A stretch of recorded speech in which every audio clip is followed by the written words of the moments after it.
Hey, what's going on, everybody? Welcome to the Lovecraft Country Recap Show brought to you by On the Corner. And this is our very first episode. And I wanted to do this one since we're already behind because episode 3 comes out tonight, 8 p.m. Central, 9 p.m. Eastern. And then that's 6 p.m. Pacific time. Actually, I wonder if they do actually do it at 6 p.m. Pacific time. So, all my West Coast people that are that watch this, let me know what time it comes on for you. I wonder if they do the whole thing where they just wait till 8 o'clock to play it for you guys.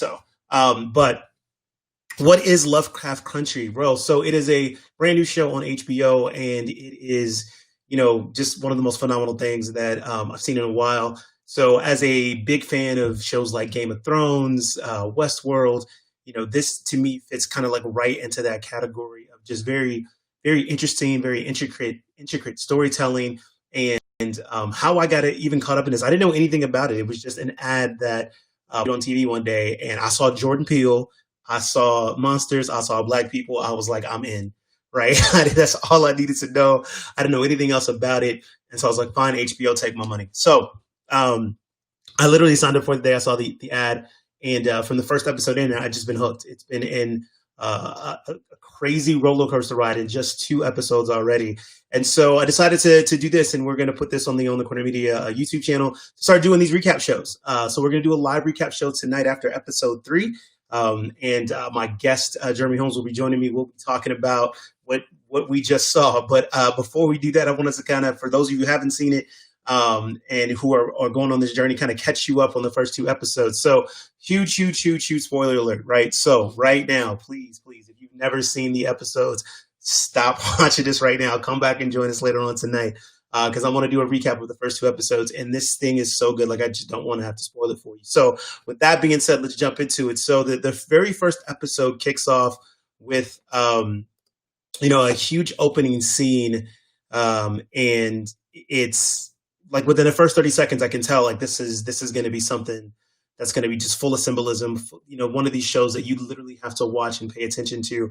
And so we open up with our main character. It's our main character, and it's this war scene, and he's going through, fighting off different, enemies in the trench, climbs out of the trenches, and then, it pans across, and you see like this just epic fight scene. You got aliens coming down, monsters flying everywhere, and you're just like, what in the world is going on? And from one of the alien ships drops down what looks like this alien princess. Comes to the main character, which we know his nickname is Tick or Atticus. Gives him a hug, and then all of a sudden this monster is like right behind them. Jackie Robinson hits the monster with a baseball bat. It just kind of explodes into goo. Says, "Don't worry, kid, I got you." And then the monster kind of like reforms it back self, and then he wakes up like on the bus. And so that's the first 1 to 2 minutes of this thing, and you're just like, wow, what in the world is this? And so automatically I was paying attention to a lot of the symbolism that was going on in that just opening scene. And then from there, we're riding with Atticus, who's a war vet who's returning home. He received a letter from his estranged father to come home, and the letter was just some interesting things in there that, as we're learning, about the relationship between Atticus and his father, it seems like it's out of place for his father to send him a letter. Atticus has been gone for a number of years, and his father's never written him, yet he sends him this letter, imploring him to come home, talking about some kind of birthright that he has. And so that's where we're kind of picking it up. Atticus is going home, and on his way there, he's on a bus, and we start to see the time set. Like, this is the 1950s. And so, a very 1950s in, not necessarily the South. I mean, I don't think Chicago's really considered the South, but in the bus as Atticus is coming home, he's crossing over, Kentucky, heading towards Chicago, and we immediately start to see like the other kind of monster, or the other kind of tension that's going to be involved in the show, which is 1950s America, right? Racist America, as Atticus and another traveler sit in the back of the bus while there are white people in front. And the bus breaks down. And help comes for the white people to help them and take them into town. And what's known need not be said is a very interesting dynamic between Atticus and this other woman that's traveling, as they kind of look at each other. Atticus kind of looks, and without even being said, knowing that, hey, like, this isn't going to be our ride home. Like, we're going to be walking from here on out. And so that kind of kicks it off and starts this this dynamic that we're also going to be facing as we go through the show of dealing with the very real tensions and problems that of a 1950 racist society, which is actually very telling at the time that it's coming out now, because we're starting to see a lot more of that tension to kind of come back out and reveal itself. Like, not that it's ever really gone away, but it's just bubbling up more to the top, and we're at a much more tense time than I can think of in my lifetime with race relations within America. So very interesting dynamic there. We see Atticus and this traveler kind of walking and telling stories. She's asking him about the book that Atticus was reading, and we start to find that Atticus is a huge science fiction fan. So he's reading this book that's I don't know if you guys have seen the Disney movie John Carter, but it's a book talking about you're John Carter. So it's this ex-Confederate soldier who goes off to Mars and meets this alien princess and becomes a Martian warlord. And we kind of get our first I would say kind of memorable moment in the series in which she asked Atticus, she was like, well, you said he was an ex-Confederate, and he was like, yeah. She was like, he fought for slavery, like you don't get to put an X in front of that. And Atticus responds with a very, what I think is an interesting response. And he was like, and I'm going to butcher it, and I should have written it down, but like that begs like people, right? And that you appreciate from what they are, and kind of give them room to grow. I'm kind of paraphrasing there, but it's a very interesting point right there. And you get to kind of see the type of person that Atticus is, and that as he sees everything that's going on in the life that he lives, but also at the same time, like, has this, ability to kind of, want to look past and still see, people for kind of what they really are. So looking at the comments from my host for Later Night, Jeremy Holmes, the squid face monster that Jackie Robinson obliterated was, I don't even know how to pronounce that, Chahulu, one of Lovecraft's most famous creations. Okay, so and thanks for that, Jeremy. Let's dig into that a little bit.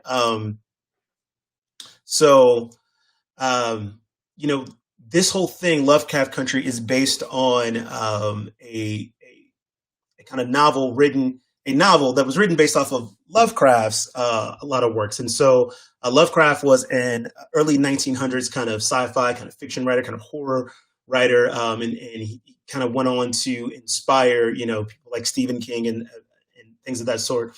And his work was well renowned, but he was also just a flaming racist, right? Which is very interesting, but also addressed even early on in the show. So as Atticus kind of makes his way into town, back into Chicago with his family, there's a scene between him and his Uncle George, and they kind of talk a little bit about Lovecraft. And Atticus and his Uncle George both kind of share an affinity for science fiction and sci-fi novels, which is also an interesting thing to see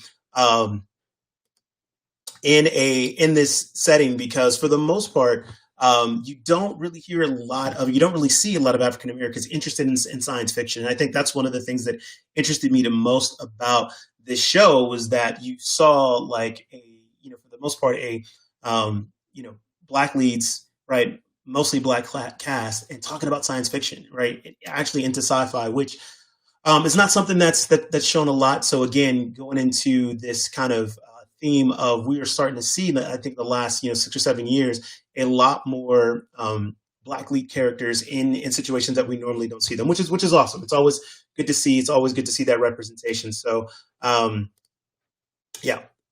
So as we continue with episode 1, one of the things that I really liked was showing the Atticus returns home, and there's his cousin Dee, and she's drawing, and she draws like these characters, and Uncle George says to Atticus that she's got like a terrifying imagination, just like Tick does, or Atticus does. And so I thought that was interesting, and a little bit of a foreshadowing as she draws out on the map these little characters based on the map. And the map is important because Uncle George, this character is introduced, played by Courtney B. Vance, is a travel guide, and he creates what is called guidebooks. And so what he does is he drives across the country, and this is something that was very real back in those times, and stays different places to write a book of review to let other African Americans know where it was safe to travel, where it was safe to stop, what towns were acceptable, where they could find shelter, things of that nature. And so he constantly goes out, draws these maps, writes this book, and his daughter Dee on this map kind of draws all these little, just kind of characters. One's like some trolls, one's like a Grim Reaper over different areas.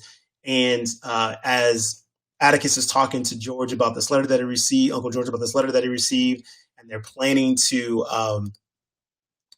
go on this trip to go and find Atticus's father.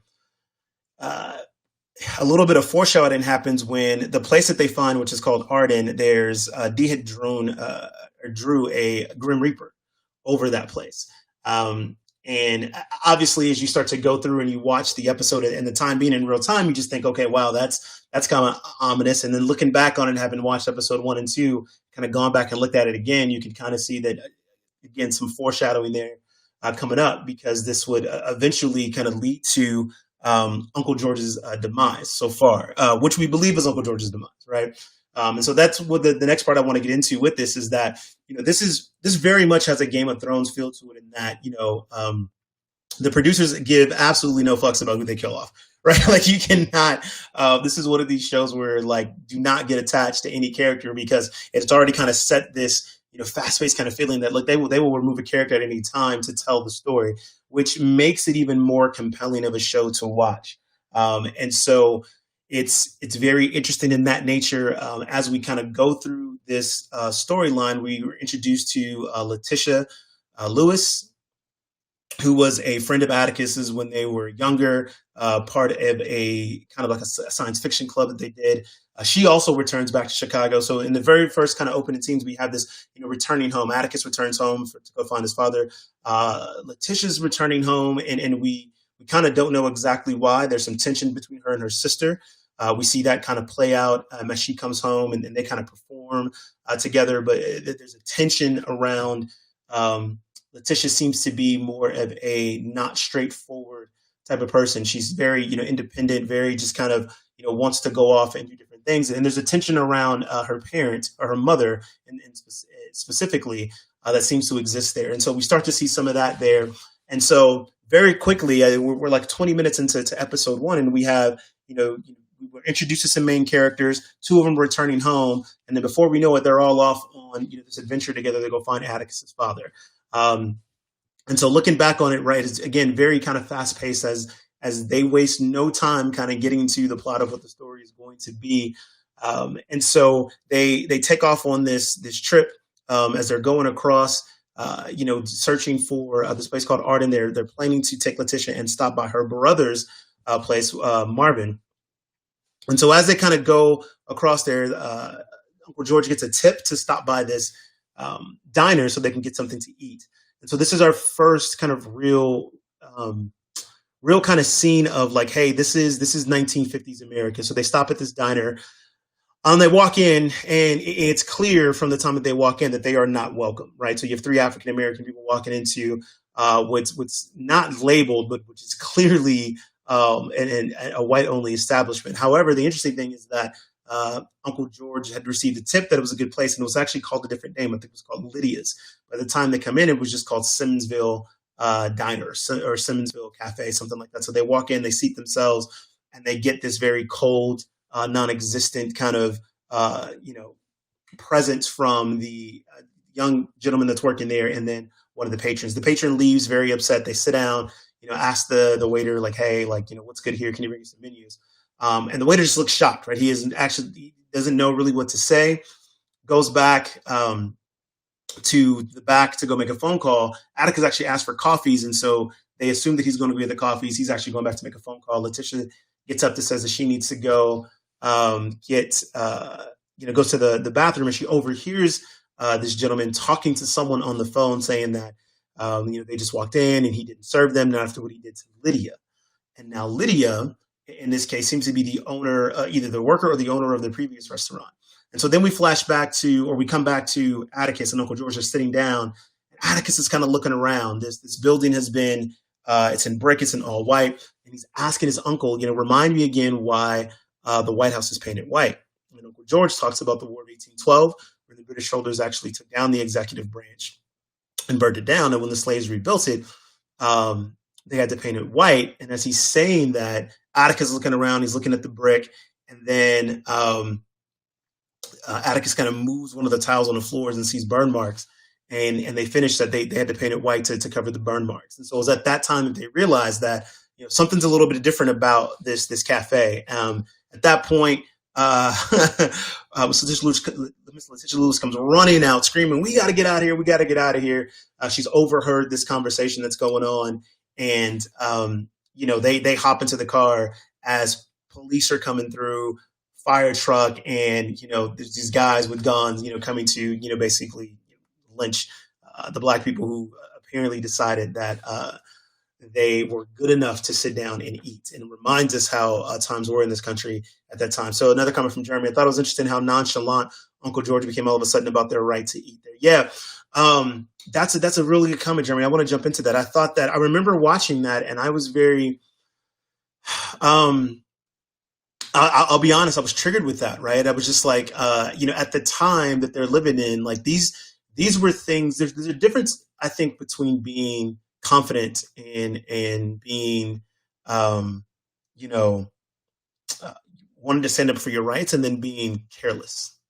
And at the time then, like, yes, his statement that he was like, we also find out that Atticus fought in the war. And so Uncle George says, hey, you're a veteran of this country. You fought for this war. Our money spends just like anybody else. It's just as good, which are all good things, right? And this goes to like just the times that they were.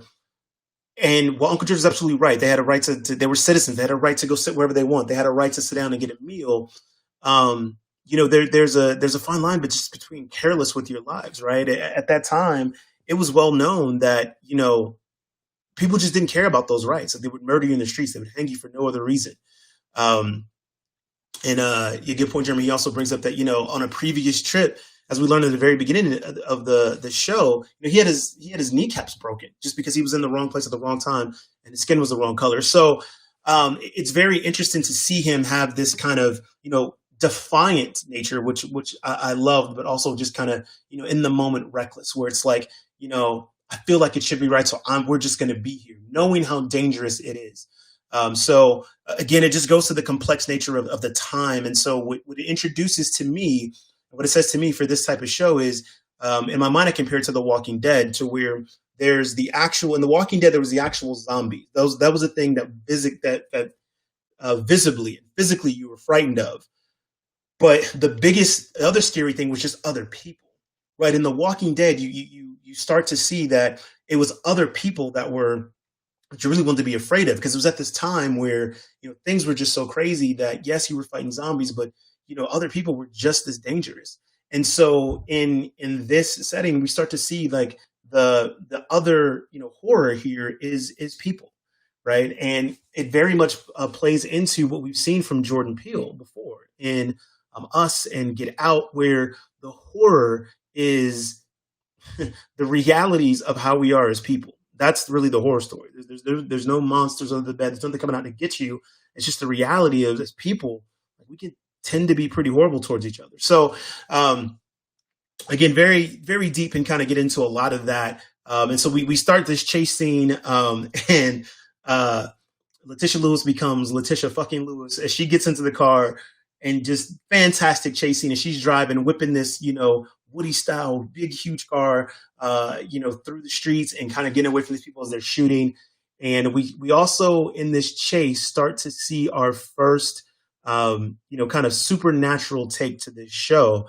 As they're being chased, they're coming to a crossroads. There's like a silver Bentley that looks like they're going to hit, but the silver Bentley kind of pulls in behind them, kind of shields them from the pursuers and then the people that are shooting behind them, and then causes the car to flip over. Now, from our main character's point of view, they don't see that. They just see the car flips over. But of course, as the viewers, we see that the silver Bentley kind of spins out, and then like this invisible force field kind of forces the truck to flip over. Thus what it looks like killing the people that were chasing him, but allows Atticus and our main characters to get away. And so that's kind of our first introduction into this kind of sci-fi-ish, magic kind of thing that's going to be going on in the show.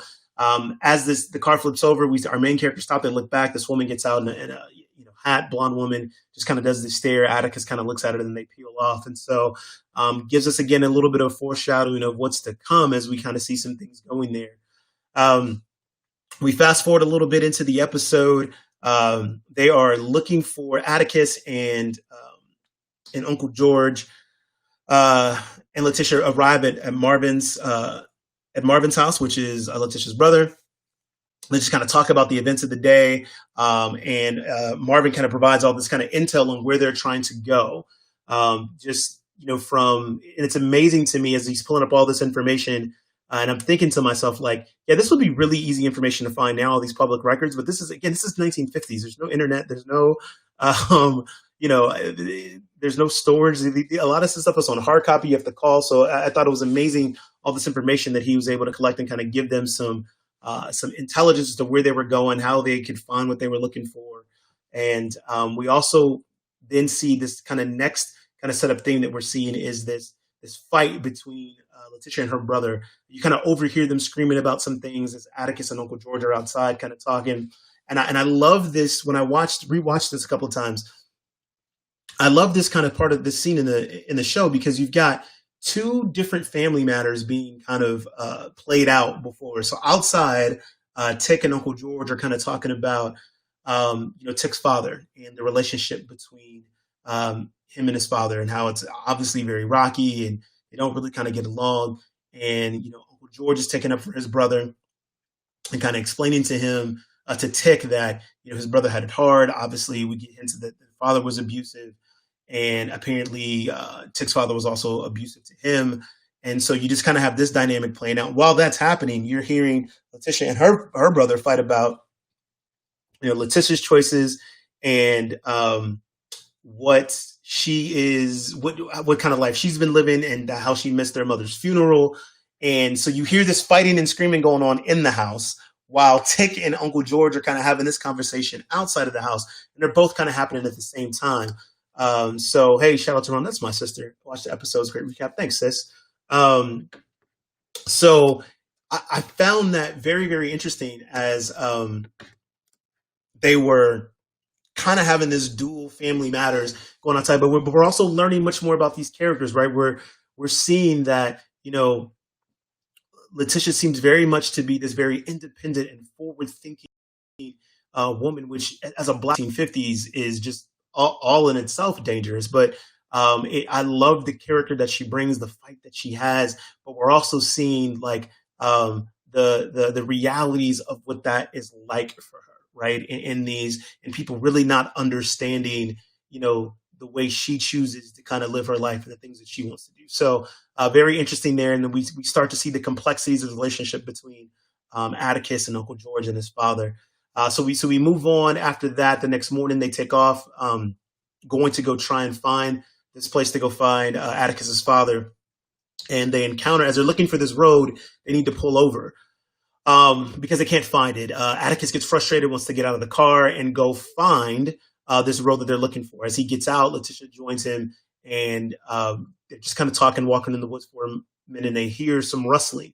And then we're introduced to what's called a Shoggoth, or Shoggoth, I believe it's pronounced. But Atticus tells her that, hey, it's this big blob of monster with a bunch of eyes, and he's saying it to her as a kind of a joking manner about what is rustling here in the woods. And as they're talking, a police officer pulls up, and so we start to get to this, this other horror dynamic as this police officer pulls up, asks them to all come by the car.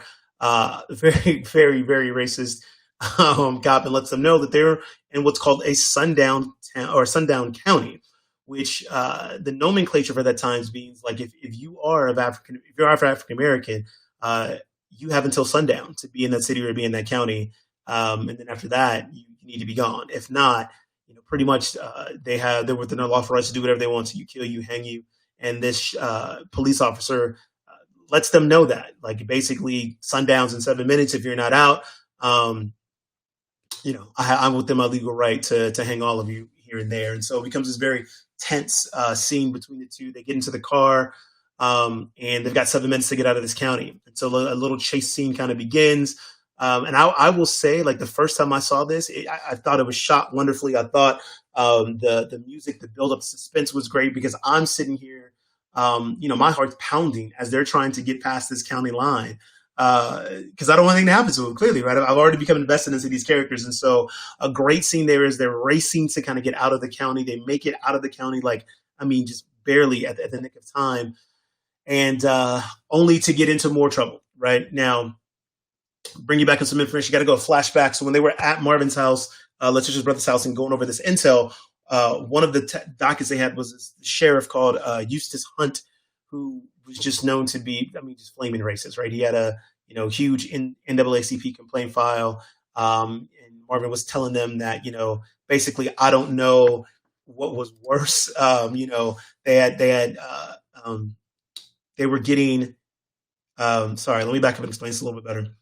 As he was explaining to them where they were going, he was saying that there was reports of grizzly attacks, wolf attacks, people disappearing, and he was saying, I don't know what's worse, that or this sheriff, right? The sheriff was just known to be blatant racist, and people were disappearing because this guy would just be, murdering black people. So they run into this sheriff after they get out of this chase to get out of the county.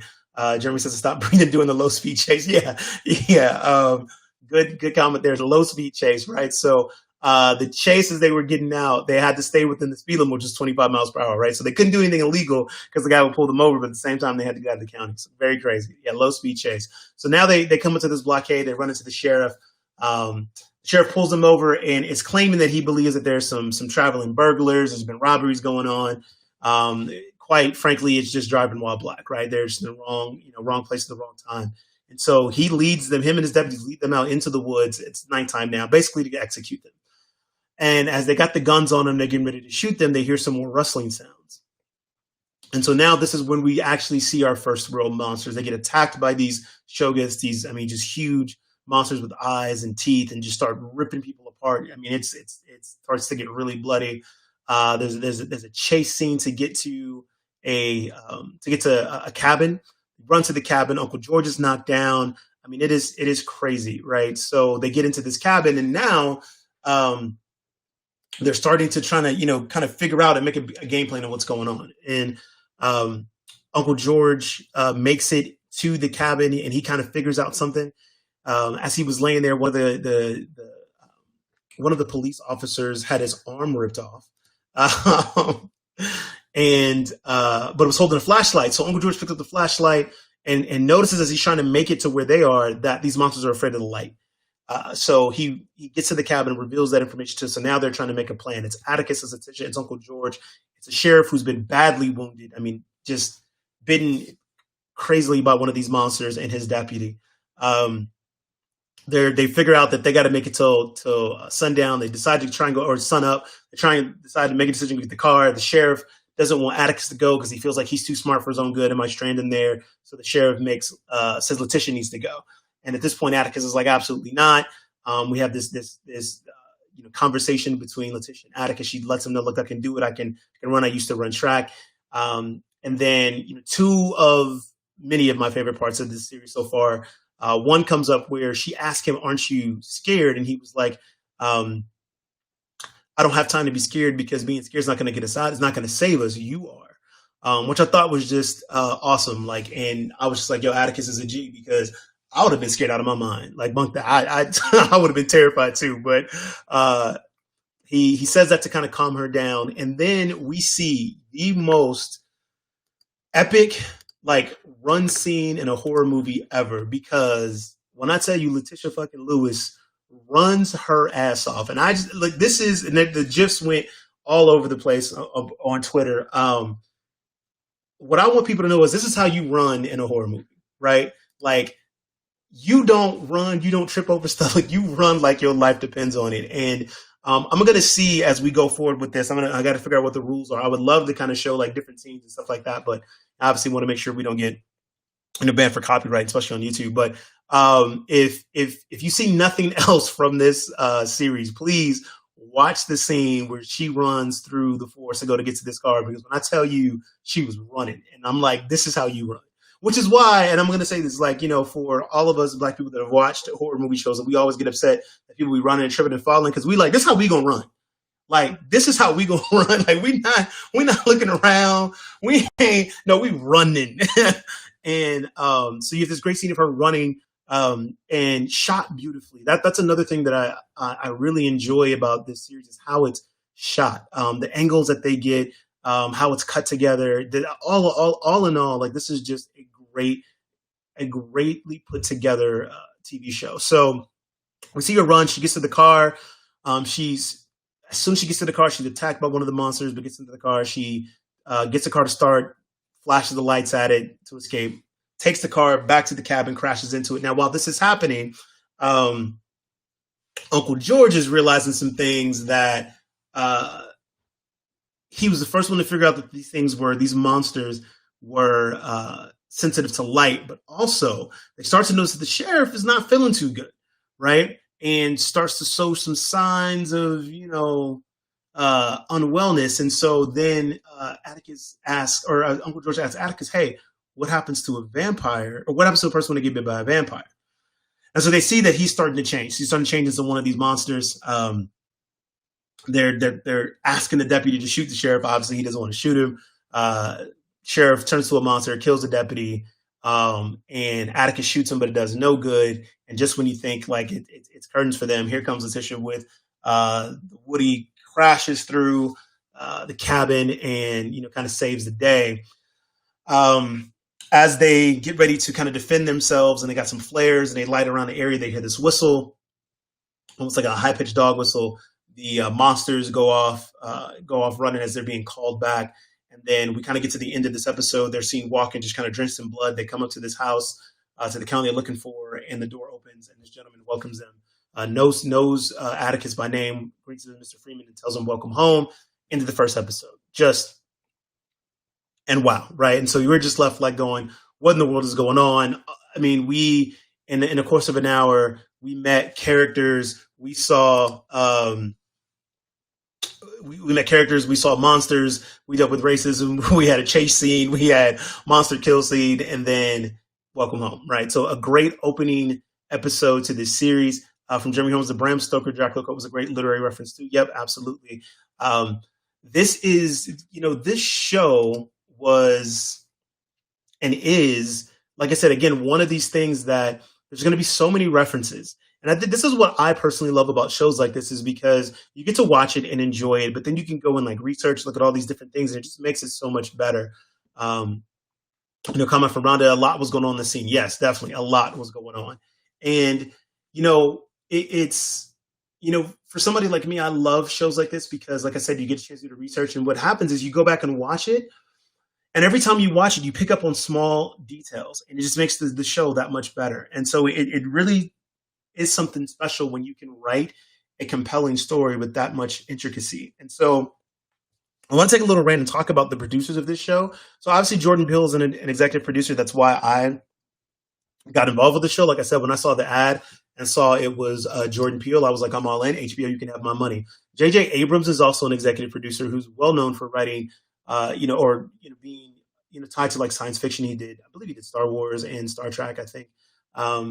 But also there's she's known within the media world, but I guess kind of unknown to most people, is Nisha Green, who is the kind of main storyteller and producer for this. And like when I started researching like who she was and just the comments about her work, like people just love her. Jordan, I want to read you guys a quote from Jordan Peele. So this was on cheatsheet.com. I'll post the link there so you guys can look at it. But Jordan Peele calls us a genius.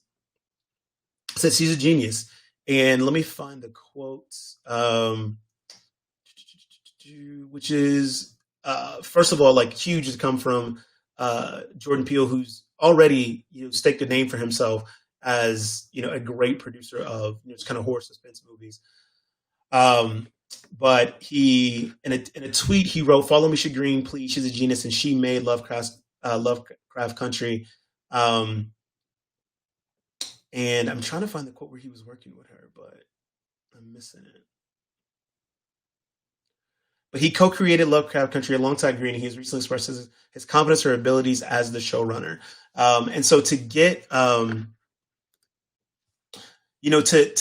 be, I would say, relatively like unknown or kind of get your big break is this. She's done other things before. Underworld, which she also, I think it was Underworld or Underground. I'm sorry, Underground, which also starred Journey Smollett, who plays Letitia.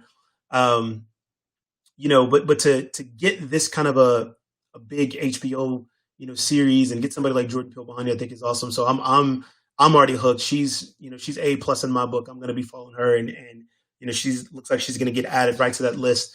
Just like Jordan Peele, Issa Rae, to where if they do something, I'm watching it. Like I don't care what it's about. Like you just gotta say the words Issa Rae or Jordan Peele, and I'm gonna watch it. And it seems like Misha Green for me is going to be coming up right into that same type of category. So comment from Rhonda, yeah, I missed the White House reference the first time I watched it. Yeah, I missed that too. Some of the other things I missed the first time I watched it. The subtle hints of in episode 1 of Uncle George being Atticus's real father. So like when he first comes home and they walk into his store, and he tells him that, hey, I got this letter from Dad.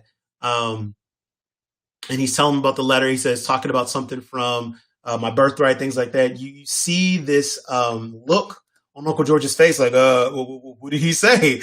And so you start to see that, that there's some things there going on with Atticus and Uncle George, that some foreshadowing there. So yeah, definitely got to check out Underground. That's good to know it's on Prime Video. I didn't know about that, so we'll check that out. Hey, maybe we'll do a show on that one as well. But definitely we'll check that out.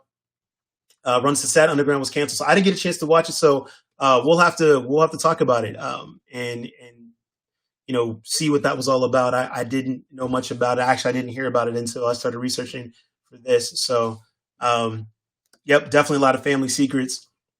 So with that, we're going to move into episode 2. So episode 2 kicks off with the greatest intro ever.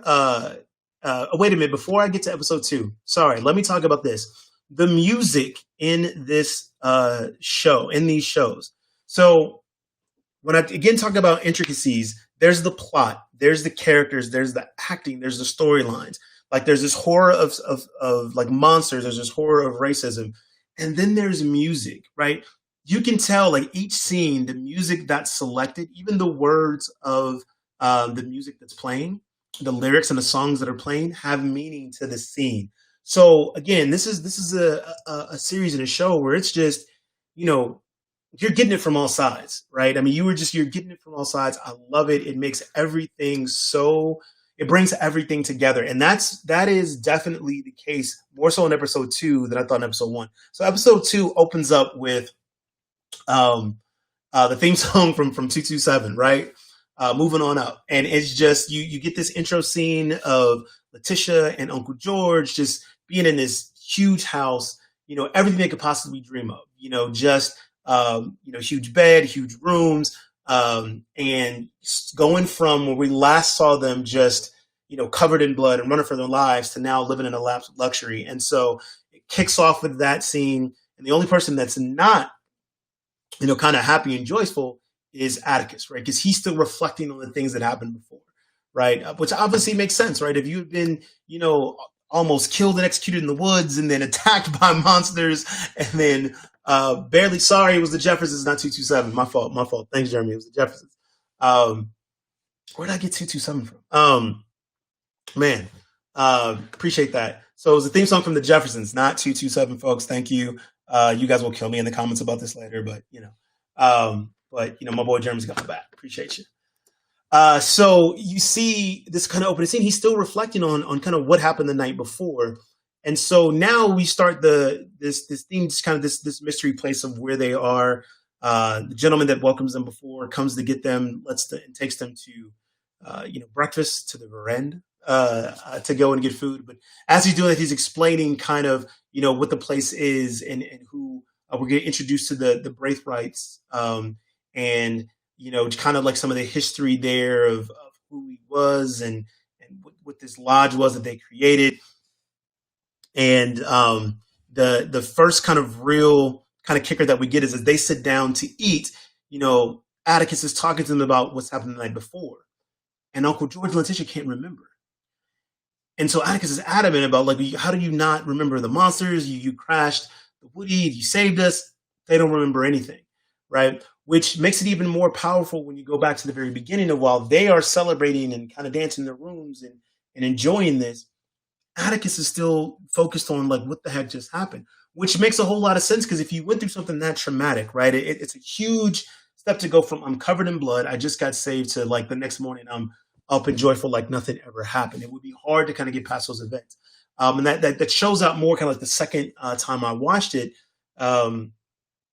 because you kind of get it. Like, yeah, if that really happened to you, you'd still be a little traumatized about that. So they spend the morning, kind of debating over what their next steps are. Atticus wants to go and find his father, search around, ask questions. The gentleman that lets them in lets them know that his father went with the family lawyer on a trip to Boston, but is being very kind of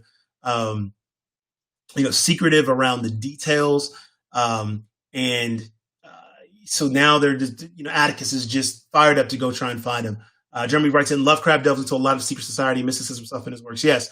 And there's a lot of that in this. And to Rhonda, to your point, the episode confused me. Yeah, it's definitely, there is a lot of symbolism. There's a lot of secret society. There's a lot of things that go on in this episode.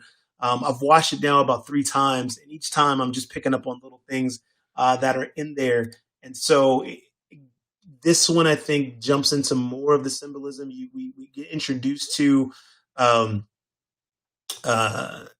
Christina Braithwaite, and we find out that this is the young lady that saved them in the silver Bentley, and she also introduced to her father. And I'm drawing a blank on what the father's name was. The father's not Titus Braithwaite. That's the ancestor that we find out that Atticus is related to. But we walk into this world of just kind of mysticism and kind of almost witchcraft. So there's a ceremony as they go out into. Let me back up and kind of give you guys a better recap. As they leave from the veranda, they go out into the city or the little village, walking around. Atticus hears a whistle, the same whistle that called off the monsters the night before. He goes running over to this lady who has the whistle. She has some dogs there. The dogs are clearly trained to not like black people, very clearly. And the woman does not like black people at all, as she then makes this comparison to black bears, saying that they get animals coming in, because Uncle George is asking, there's just one big stone kind of building. He thinks that's the jail. And she's saying that that's where they store things, and that black bears, or she calls them blacks, tend to come into the cottage. They stick there. They think they're smart, but they're not smart. They're still beasts.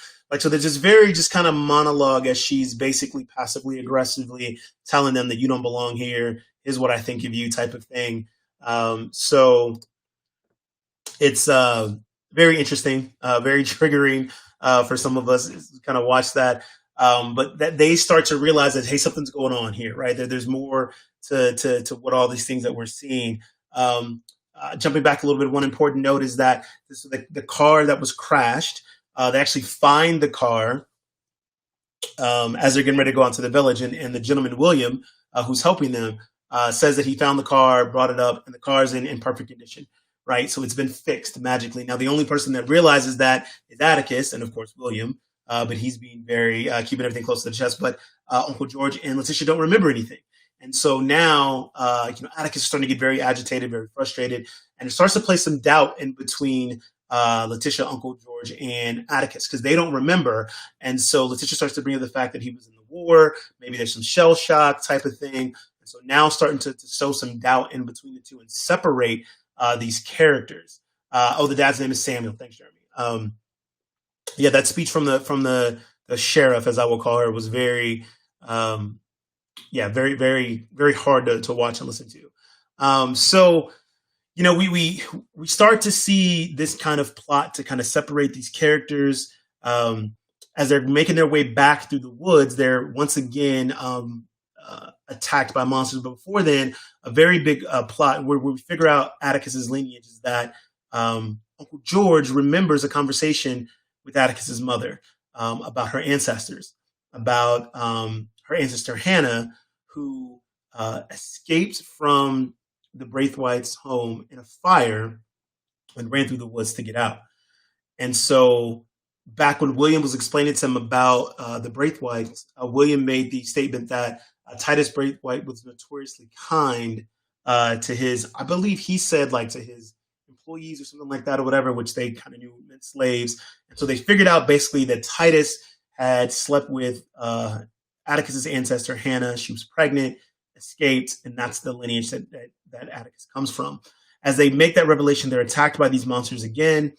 Christina Braithwaite comes in to save them, blowing this whistle. And once again, Letitia and Uncle George forget. Like, just like that, they forget what they just saw. They don't remember why they're in the woods, while they're covered in dirt. And Christina asks the sheriff to escort Atticus to her father's lab. So as they go back, now we really start to get into a lot of the symbolism, the mysticism, the secret society stuff. As Atticus goes into this lab and he sees Christina's father just screaming as this guy is digging into him and removing an organ from his body. And this next couple of minutes are this kind of conversation between Atticus, Samuel Braithwaite, and Christina, his daughter. And he talks about this painting that is a reflection of a quote from Genesis, into where Adam, God brought before Adam all the beasts of the earth, and whatever Adam named them, that's what they were. And so they start to kind of have this conversation about what Samuel feels like Adam was really doing was putting everything in its place, and that it was Adam's job to make sure like that, whatever is what puts in place, there's an order, there's a hierarchy. And so this kind of sets the tone for what Samuel Braithwaite is all about, and that he feels like there's a certain order, there is a hierarchy that needs to be restored, and he is the one to go restore that. In the parable, he says it would be good for Christina and Atticus, and Atticus says, "Let me guess, you're God in this parable." And Samuel actually says, "No, I'm Adam," and he's worked a very long time to restore the things that he feels like needs to be restored. So we start to kind of get a little bit of glimpse of what's going on and some of this secret society and kind of mysticism there. From there, we fast forward to another section, which I'm still very much, I think this scene is going to have more to do in the rest of the episodes. We'll probably get a lot of it maybe in episode 3. But we go to the scene where they're all in their individual rooms, Atticus, Uncle George, and Letitia. Before they get there, Christina's talking with Atticus and telling him that you should probably make friends. Atticus reveals that he realizes that he understands that they're his uncle and Letitia are under some kind of spell. Christina acknowledges it. He asks her to remove it. She does. And we really first start to see like real magic now. So she says the spell's done. You hear Uncle George scream. You hear Letitia scream. We also see that when Atticus walks into his room, these symbols light up and it creates like a force field to keep him locked within the room. Now they're in these 3 separate rooms. Each of them has these encounters, which starts to reveal a lot about the characters of each. And this is the part where I've watched this a couple of times, and I'm still trying to piece together all the meanings. So if you've watched it, I'd love to hear your thoughts about it. As you're seeing this, leave the comments of what you think these different visions mean. But we start with Letitia, who has a just kind of encounter and vision of Atticus coming to her room. And so he comes to the room, they sit down and talk, and she starts to explain about her mother and how she grew up and being left alone and being terrified, because her mother would always leave her. Now, before she gets into it, there's a glimpse of a painting that she's looking at as they're sitting on the edge of the bed. And the painting, it's a depiction of Adam and Eve, and Eve is laying on the ground. She's naked. Obviously, Adam and Eve were naked before the apple, if you know the story from Genesis. She's holding an apple, and Adam's above her with a snake, and he's in a position like they're getting ready to make love, but the snake is kind of pointed at her, which I thought was interesting. So then you flash to Atticus and Letitia kind of having this conversation. They're talking. Atticus says, "Hey, I would never abandon you," and then this moment kind of starts to happen between Letitia and Atticus. Right? They start to kiss, make out. It looks like they're getting ready to do the damn thing. And as it gets there, Letitia kind of says, "No, Atticus, wait." But Atticus really isn't listening. He has a different look in his eye. And so as he starts to unbuckle his pants, then this snake comes out of his pants, which is interesting. And it goes to kind of like attack Letitia, and it's like, what in the world is going on? As that happens, we flash over to Atticus. Atticus he had been doing Morse code with his uncle. He hears like a clicking sound, goes to open the wardrobe, gunshots come out, and all of a sudden, this woman jumps out who is dressed in kind of military attire and starts shooting him. So he goes into this fight with this woman who he clearly knows. And as he's saying, he doesn't want to hurt her. They're fighting, and she ends up stabbing him. And at the end, he ends up kind of choking her and killing her. So one important part that I left out is as when Atticus returned home, he made this phone call back to South Korea to this woman who we don't know, and he doesn't say anything. He just listens, and she says, "Atticus, you came home. You shouldn't have." And he hangs up. But it's very clear that this woman means something to him.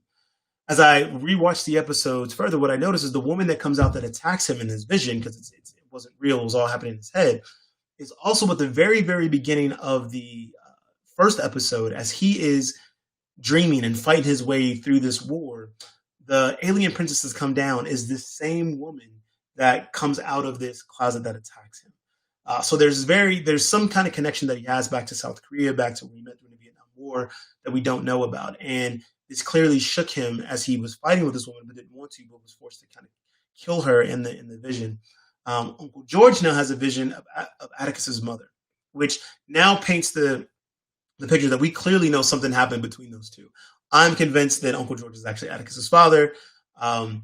And she appears to him. He knows that she's not real, and they have this dance. And she's asking him about, do you remember that time in Tulsa? We used to, play this what if game. And they just have this very, intimate moment where they almost kiss. And then Uncle George realizes that she's not real and kind of walks away. And then the visions are over. A bell rings for them to kind of get ready for dinner. They kind of walk outside of their rooms. They're all visibly shaken. And at the time, Uncle George, Atticus asked Uncle George, what did they make you see? As they realized that these were visions that they were placed into their heads. And Uncle George says it doesn't matter. It doesn't really matter what they're just trying to get into our heads. And so I feel like these visions obviously were foreshadowing of things to come and mean something to each character. Obviously, Uncle George is the one that makes the most sense to me, right? It's this connection with Atticus and with his, which I believe is his long lost love. And the fatherly way in which he's always looking out for Atticus, because in the end, I believe he really is his father. Letitia's interesting, like the not wanting to feel abandoned. There's clearly a chemistry between her and Atticus, but not really understanding what it is. But the Adam and Eve kind of snake scene that played out to is very interesting to me. Almost like these two, there's something that's meant specifically for these two. And then Atticus's, man, I don't know. I just, there's something about obviously South Korea and the Vietnam War that happened that we don't know about. There's something that visibly shook him, and we'll learn more about that, I'm assuming, as the episodes that come. So as we wrap up here, I want to wrap up and kind of going for about an hour. The second episode, these next kind of 10 minutes or 10 to 15 minutes, they cover a lot. Uncle George finds a secret room and finds out about the Order of Ancient Dawn, which is a secret society that the Braithwaites belong to. He finds all their bylaw book and ends up reading it, which he tells them, I may have found a way for us to get out of this. They go to this dinner in which it's laid out with all these gentlemen that have come in from that are part of the secret society. And part of the dinner that's served, Samuel Braithwaite gives this speech about how Titus gave of himself, and he's going to give of himself to them, and basically serves them part of whatever was taken out of him, his liver or spleen or something like that. Yeah, very, very interesting. But this is the time when Uncle George makes an announcement, basically lets them know he's read the bylaws and reveals the fact that Atticus is indeed a descendant of Titus Braithwaite. And why that's important is because he's considered in this ancient society a son of a son, which basically has is in a hierarchy above all the other order members. And so Atticus gives an order for everybody to leave, and kind of has this confrontation with Samuel Braithwaite. Um, Basically says he wants his father, and Samuel basically lets him know, like, look, just because you're one of us, that don't really mean I gotta like you or do what you say. So you kind of can see that first confrontation. Um, they get out of there. They go to find Atticus's father. They find him. Very interesting reintroduction of Montrose, Atticus's father, who clearly uh, did not write the letter. Doesn't really care the fact they came to save him. Still doesn't really has this very complicated relationship with his son. They go to try and escape, but they can't. They hit a force field that's been set up. Samuel Braithwaite comes out, shoots Letitia, shoots Uncle George, and the next scene we see is them preparing Atticus for some kind of ritual. It's explained by Christina that, look, her father will heal his uncle. We see that he's already healed Letitia. She comes back from the dead as long as he takes part into this ceremony. They put him in this ceremony, but Christina also gives him a ring. And she says that she makes a statement, and I'll have to go back and look it up, but basically that as she puts the ring on his finger, she lets him know that you have to look for like certain moments to capitalize on things or something like that. Sorry, I'm paraphrasing it wrong, but I believe that she was letting him know with that ring that there was a way for him to kind of escape this ritual that was getting ready to happen. So as he goes through the ritual, they kind of create this portal through the essence of Atticus. It starts to make this portal. All these things are kind of going on, and the ring that Atticus on his finger allows him to see his ancestors. So he sees his great ancestor Hannah, and in this moment, it starts to the little ritual starts to go wrong, right? And I believe that ring allowed him to connect with Hannah, and in there it was, a way for him to communicate and for her to let him know that, although he wasn't just a tool in this, like I believe that Atticus was the whole reason that this thing was able to happen. Like he had more control of it than he thought he would, because as Atticus starts to these rays are kind of going through him, and it seems to be painful, but then he starts to realize that he can emanate them out of himself. So he does that. It blows everything up, kills everybody that's there in the ritual, causes the house to start imploding. They race out of the house. Atticus runs following his ancestor, and we see like this fire, which was, a moment that I forgot is, as part of the bylaws or part of the books that Uncle George is reading, he found out that Titus Braithwaite had tried to do the ceremony before, caused the fire to happen. Everybody died in the fire, obviously, except for Atticus's ancestor, Hannah. So we see that same kind of thing as he's seeing his ancestor, Hannah, running through these walls, as he's running, as collapsing through fire. And at the end, she's holding a book. And she's holding a book. She disappears. He runs through it. And to me, I believe that there's something more to Atticus in that bloodline than just being connected. That book, I believe that Hannah was able to interpret it in a way that Titus wasn't, and whatever that connection is passed on to Atticus. But that's just my theory. We'll see if that plays out. We also get a touching moment between George and his brother before all this happens, where basically George, realizing that he's going to die, lets his brother know that basically, you gotta be nicer to Atticus, right? Because I feel like he's all that you're gonna have left. They also deal with the elephant in the room again, that Uncle George makes a statement that Atticus may not be yours, and there's this very tense kind of 30 seconds between Atticus not Atticus, but Uncle George and his brother, where his brother's like, hey, look, like we said we would never speak of it again, but Uncle George, realizing that he is about to pass, says, look, you may be all he has left. The last kind of 2 minutes of this movie are probably some of the best acting I've seen in a long time. Again, added into the music of the episode. Sorry, I forgot another important point. During the ceremony with Atticus, they're playing Whitey on the Moon, and that's actually the name of the title. And in it is this poem about, how we had landed on the moon as Americans, but in there it's like all these things are happening, but Whitey's on the moon, right? You can go back and actually listen to the lyrics of it. It's very interesting. But basically it's like, look, they're celebrating all this stuff about Whitey being on the moon, but he's still, taking advantage of me. I'm still having to do all these things, yet Whitey's on the moon. That's all happening while this ceremony is happening, that Samuel is trying to take advantage of the fact that using Atticus's powers for his own gain, right? Taking advantage of Atticus. So again, very powerful with the music that's playing, with the scenes that we're seeing. Now we come out, the whole thing is exploded. Samuel's dead. I think pretty much everybody in the house is dead except for Letitia and Montrose and Uncle George. They've made it out. Atticus sees Letitia for the first time, realizes that she's okay, and they have this embrace, and have this hug. Excuse me, and Take Me to the River starts playing. And when I tell you, if you want to see acting, if you've ever wanted to go into acting, like, you want to watch this scene, because Letitia and Atticus look at each other and they never say a word, but yet they say so much, right? You can tell that Atticus looks at her and says, "You're okay?" She's like, "Yes, I'm okay." He's concerned for her. And his next question is, "How's Uncle George?" And she lets him know that I'm okay, but he's not. And you see all this in their faces. It's crazy. Words never get said. You see all this in his faces. And Letitia walks him to the woody where Montrose is holding his brother, and the pain that hits Atticus's face as he sees that his uncle has passed was just was powerful. Yeah, Jeremy, definitely heartbreaking and beautiful all at the same time. It's some of the best acting I've seen in a very long time. So, and that's it. That's episodes 1 and 2. There's a lot in there. There's a lot to cover. And I probably didn't do it nowhere near the justice you need to kind of watch this, but I'm so excited for this season. I'm so excited for all the different episodes that are coming.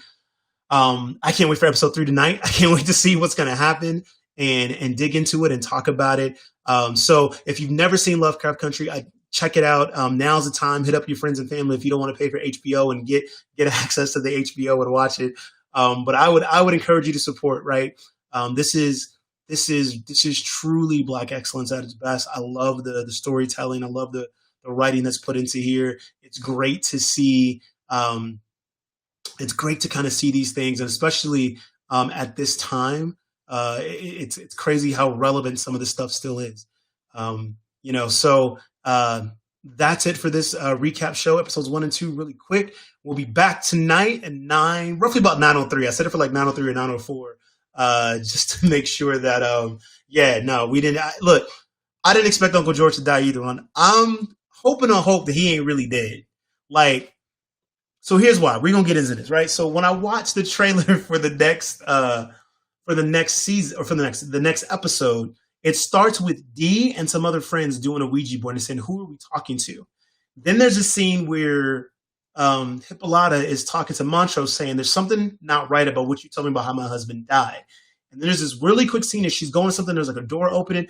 I think Uncle George is coming back. That's just me, because I don't want him to die.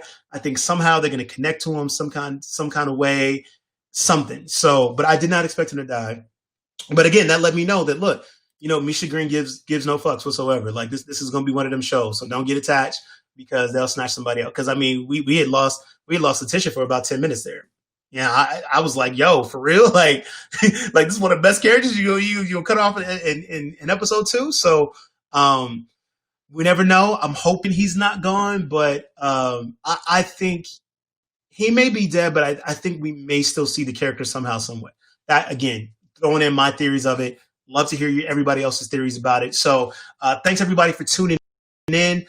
Share this with your friends if you love Lovecraft Country. We're going to be talking about this every week. We're going to go live right after the episode. Tonight I got to set like 9:03. Kind of got to give me some time to get set up and process whatever it is I just saw. It'll be me and my co-host Jeremy Holmes will be live kind of talking about it. So make sure to chime in. We want to hear your thoughts as well. And with that, we'll see you guys in a couple hours. Have a good one.